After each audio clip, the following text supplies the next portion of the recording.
So that's my bike, and this is just a quick little video of me installing the quickshifter, which is there. Look, that's the quickshifter.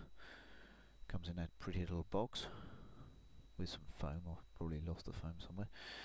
It's not very well focused there. Oh, there we go. So yes, nice aluminium push rod there, better than the somewhat less pretty steel one. Probably break in a minute. There you go. That's the other end of it. A cable that connects up to the ECU and tells it when you're changing gear. Tells it to cut the ignition and whatever else it might do. Oh, there we go. That's the other bike as well. Need to sell that bike. Anyway, so yes, you can see I've cleverly covered up the things, the registration piece. I don't know why everyone does that. Some sort of reason for it, presumably. Anyway, so yes, so I've moved it there cleverly into a new position so that I can get to it. Those are the relevant bits down there. That's the chain and wheels and things. Oh look, there we go. I've turned on a light, that'll help. So that's me zooming in, moving the camera around a bit more. There we go. A bit more moving. And there we go, but it's still out of focus. Oh, there we go. Right, so, yes, that's the relevant bit of the bike. You probably all know what that bit of a bike looks like. Oh, there we go. Look, there's a nice picture of it looking incredibly greasy because of all the ACF 50 all over it. Yeah, it doesn't actually look that bad in reality, but it does seem to be particularly shiny there, doesn't it? So anyway, that's the gear changing thingamabob plus push rod. There's me dangling the new one. There we go. Look. See what it looks like there. That's the right way round there. You can see the cable must go that way, mustn't it?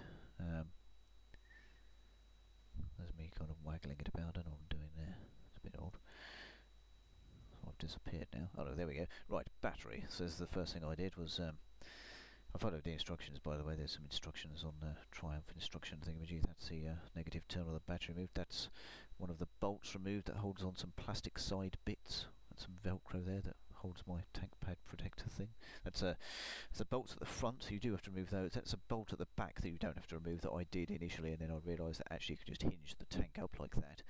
And it rests very happily, steel against steel. Doesn't seem to want to move. Nice and stable there, quite a good bit of design if you ask me. I don't know if that's on all the other Street Tribbles, but it certainly does seem to be the case on this 2013 one. There's lots of slack on the cables there, you can see, and fuel lines and whatever else is going down from the tank there. That's the innards in there of stuff. Look, there's the old phone. It's got the instructions on it. Don't know why I'm comparing the instructions, as if you might be able to somehow tell what I've done there. Anyway, that's all the bits. I've put those into a jar, or rather a face mask, as it happens, because I couldn't find a jar. Oh look, there's the push rod. The old push rod has been removed, put on that bit of wood to stop it getting covered in sawdust, in a particularly stupid fashion. Anyway, I don't know what I'm showing you there. Oh yes, it's probably just the linkage without the push rod there. So yes, there's the gear lever, and you can't see the other end. Where is it? Is that it? Oh yes, hiding in the shadow there. So yes, that's the gear selector bitty without its push rod attached. Not very interesting, really. That's me holding it in a clamp because some bastard had done it up too tightly at the factory.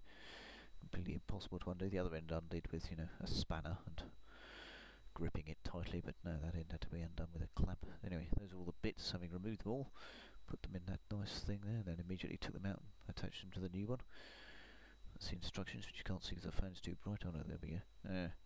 So yes, it tells you there which way to line everything up, which is quite handy. Stops you getting confused. There's a ruler because it tells you exactly how many millimetres to the nearest half millimetre to have everything apart, which was fairly easy to do. You'd think it would be impossible to get to the nearest half millimetre, it really isn't. So just twist them to the right amount of turns and it gets there. So that's it in place.